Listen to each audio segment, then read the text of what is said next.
Today, I'll be reading from Danny Trejo's book, My Life of Crime, Redemption, and Hollywood. Chapter 5, Help. 1968. Prison is a waste of the best years in a person's life. But when I arrived in Soledad, I wasn't there to do my time and get home.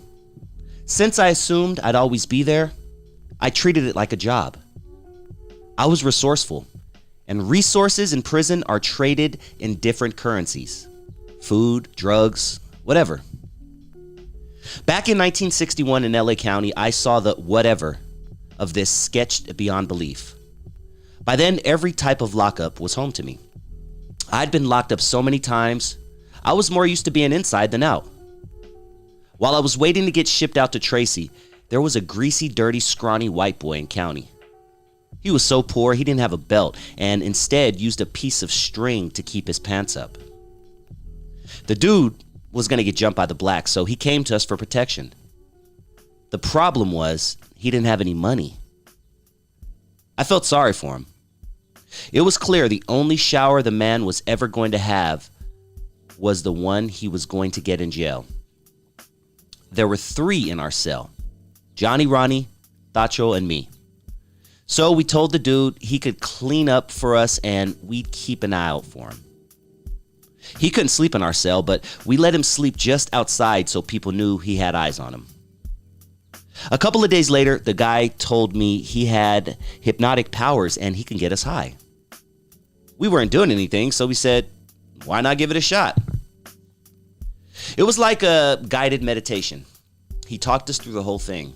Rolling a joint, sparking it up, taking a deep hit, and the 3 of us felt super high.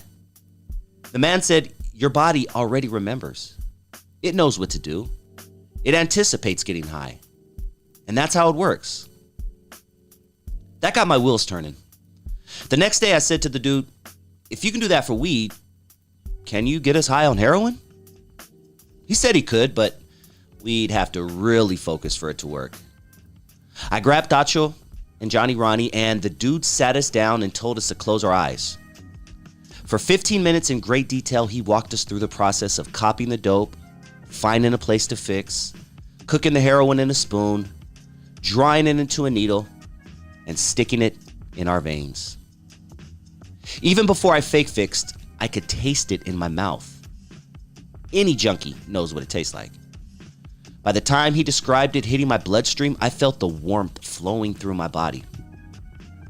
If that white boy wasn't a career criminal, he could have been a professional hypnotist. Someone who went to high schools and state fairs and got people to come on stage and act like cats and stuff. But he was, in fact, a career criminal. He was Charles Manson. Inside, Manson worked alone. The elaborately constructed social structure we Mexicans had was something denied him, even by his fellow white prisoners. Men fight to the death in prison over the gang they're in, but the different ethnic groups also cooperate with each other more than people think. It's the way we keep order. If someone fucks up and owes a debt or fucks with people and causes problems, it's up to their gang to regulate them. Prison gang life eluded Charles Manson, and even if he could have fallen into it, he sure as shit wouldn't have been a leader. It was only after he got out that he was able to create the social structure he wanted by finding a bunch of lost hippies in Haight-Ashbury and making them into a family. If Manson had tried to pull this game in East LA, he'd never have been at the helm of shit. I was only in Soledad for a couple of days before I started my play. For that, I needed help from the black inmates. I had a deal with a few of them that if they helped me out, I kicked them back money. A scenario might play out like this. It's lunchtime and I see there are new inmates in the chow hall. The guards direct the new guys to go this way or that, sometimes intentionally sending them to the wrong direction.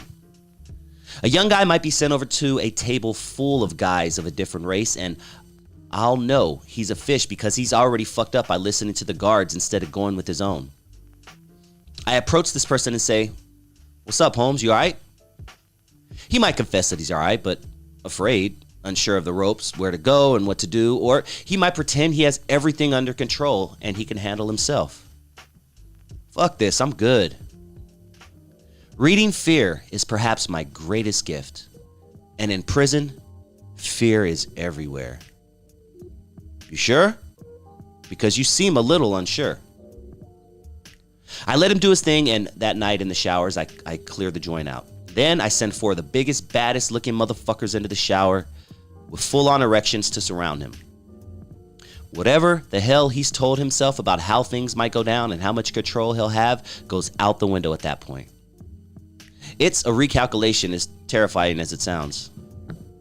This is where I step in. I look over the four and say, "What's up?" They stare back at me, and we have a standoff that's been prearranged and rehearsed. Acting 101.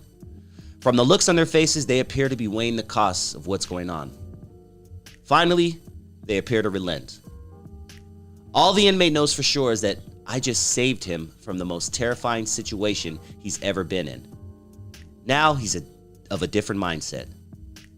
Now that he knows the consequences of not paying, the only question that remains is how much I can milk him for on a monthly basis. Am I scamming him or doing him a favor? The truth is, whether it came from me or someone else, this is what was awaiting him. He needs structure and protection, or he's never going to survive. This is the world I was in. And again, I was doing it well. Too well. I would cruise up and down the main hallway. We called it Broadway. Doing deals, flagrantly flaunting the rules. I ran into an old timer who said, "Danny, you remind me of me 30 years ago. Just keep going and you'll be in here when you're old, just like me." I had clean underwear, clean socks, custom-made boots. Harry Super Jew Ross had made it to Soledad and finished my chara tattoo. I was wearing too much starch on my clothes, and they were pressed too nice. I was too banero. My cell was spotless. I was seen on the main line doing too much business. As far as they were concerned, I was in too many places far too often. I was calling shots. They pulled what they call an arrastre, an extraction. When the guard asked for my ID, I said, "Fuck, man, come on. You got too much of a good thing going here, Trejo." They pulled me off the main line and transferred me to the north, another part of the prison for inmates who had recently transitioned from youth authority. It housed a bunch of young, dumb fucks who thought they were bad. They couldn't wait to put in work and get noticed by the syndicate or the emerging black guerrilla family or whatever prison gang they hoped to be brought into. I was only 24, but compared to the 18 and 19-year-olds in North, I was an OG with status. I'd already been in Chino, Jamestown, Folsom, and San Quentin. My resume was beyond question. But getting transferred meant that I'd lost my bags and would have to start over again. It took me half an hour to put my stamp down. In the intake line, a kid named O'Connor came up to me and asked if I could help him with some brothers who tried to rape him in Tracy. "Do you draw?" "Every month my friends do too." "Can you get a shank?" O'Connor nodded. I was shooting dope and using pills every day at that point and hadn't had a fix in almost 20 hours. I was kicking, cold, and I felt sick to my stomach. But I thought, fuck it. I have to earn. I'll start here. "Follow me," I said. I knew in a new environment I had to immediately establish who I was and let everyone know the rumors were true. I was the Mexican not to fuck with. As soon as we entered La Cine, I did a quick scan. "That them?" I nodded towards 4 black inmates standing on a set of stairs across the tier. O'Connor said, "Yeah. Go get it now." I wasn't going in empty-handed. O'Connor had a friend create a distraction for the guard. The kid went to the door and started pointing and screaming like he was nuts. The guard pulled him away and O'Connor took off running to Lesson B, the adjacent cell block. I squatted in front of O'Connor's cell on the first tier and took in the scene. Everyone went back to what they were doing, but they were aware something was brewing. There were Mexicans up on the second tier talking, dudes at tables playing cards, but everyone was on alert. The 4 brothers who'd seen me with the target O'Connor were mad dogging me. Their leader was a thin, muscular punk. O'Connor came running back. "Did you get it?"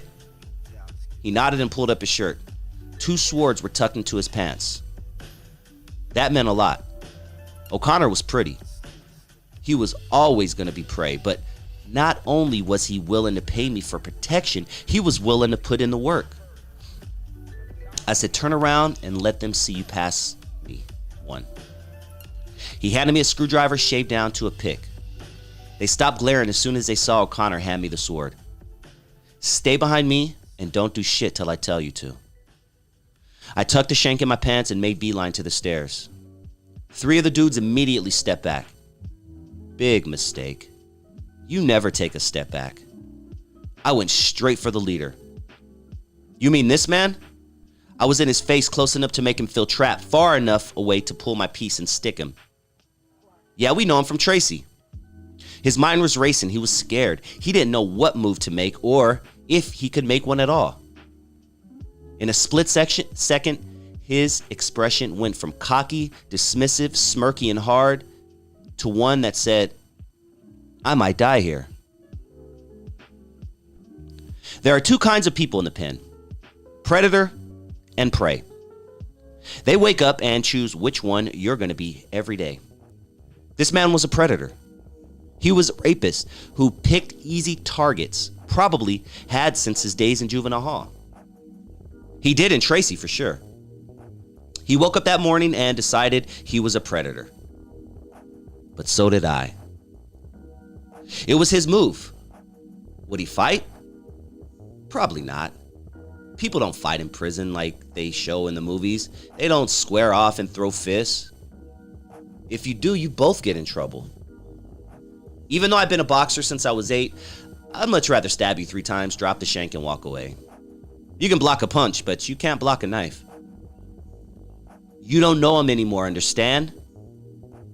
I wasn't asking a question. I was making a statement. He nodded, but his eyes were darting all over like pinballs. Everyone on the tier was watching. No one except him and his buddies had seen O'Connor slip me a shank. If I see you behind my back or his, I'll kill you. He had 2 choices.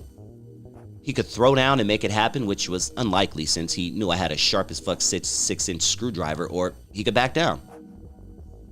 He backed down. That decision would stay with him for the rest of his time in the system. It would also be known on the streets. Nothing that goes down inside prison walls isn't known on the streets. He would always be the brother who backed down. Carrying that reputation is the kind of thing that might get him killed down the line, in or outside. There was a white guy in North named Morris who I think liked that I looked out for vulnerable white inmates. That night on his rounds, he was walking by my cell and stopped. I sprang awake. He said, "That was a good move, Trejo," and moved on. In those years, the white inmates weren't as organized as they soon become. Mexican and blacks had their own system that any new Mexican or black inmate, scared or not, would have to fall in line with. Also, in the mid-60s, because of the changing social attitudes, there was pressure on the judicial system to start punishing white kids the same way they had always punished everyone else. With the increase in white convictions, there were a lot of white inmates whose first arrest sent them to prison. They didn't have the benefit of learning the ropes at juvenile hall or YTS. These guys arrived at institutions where they had no connections, were outnumbered, and needed protection. And that combination made for great customers. And I think a lot of the guards, who were predominantly white, of course, were happy that someone was looking out for these guys. A couple of days later, O'Connor got rolled up and sent to Vacaville. The guards had studied his jacket, and soon they seen that he'd been victim of too many rape attempts. All the pretty boys got sent to Vacaville at some point. Nowhere in the California prison system was safe, but Vacaville was safer than Soledad or San Quentin. After O'Connor split, I requested that the guards send me back to Central. Instead, Lieutenant Mesro and Captain Rogers called me into their office. "Trejo, we want you to stay." "I don't think so. We're not asking. There are too many young dumb fucks here. That's why we want you to stay. We think you could help bring some order. Mesro sweetened the offer by telling me I could run the boxing gym. I liked the idea. Besides the $16 a month to get paid, I particularly liked the fact the gym was next to the loading dock. I'd have first dibs on everything that came into prison, and I could stash my take in the gym. Captain Rogers stood. Why don't you go back to your cell and have a think about it? When I got back to my cell, I found a half pint of whiskey sitting on my bunk. I'm not saying it was deliberately left there for me, but I'm not saying it wasn't. I took the job. The guards were glad that they had a bully slayer back in North, but I came by it honestly. My uncle hated bullies more than anyone. Gilbert was as bad as they came, but he used to always say, "Fuck bullies." If it was mutual combat with guys who could handle themselves, all bets were off, but he would never punch down or pick on weak defenseless people, especially in prison, where there were innocent people everywhere. The first time I was doing a real stretch in Eastlake, I got busted for something and was thrown in the hole. I was classified in GNH, which meant I was in the middle age group that was locked up. In with me was a little blonde boy of about 10 who I swear to God had a streak of dyed blue hair. He was classified as T and V, one of the youngest age groups. This kid started talking to me and I thought, my God, this youngster is a little girl. I didn't think it in a critical way. He was truly a little girl. That moment is when I first realized that people are who they are. That there are people amongst us who don't fit into any box, and it's not a conscious decision they make. It just is. This kid, I'll call him Charlie, was struggling in lockup. I asked what he was in for, and he said he was always in trouble. His parents were divorcing, and they didn't know what to do with him because he was different. I thought, my God, they stuck this little kid in this hellhole simply because he's gay.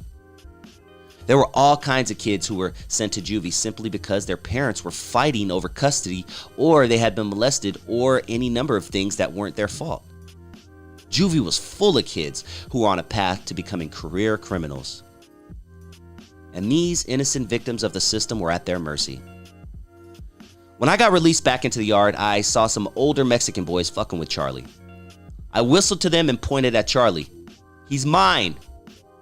I said even in juvenile hall, saying someone was yours means a lot. It meant you were willing to do what you had to do if someone challenged you to get what was yours.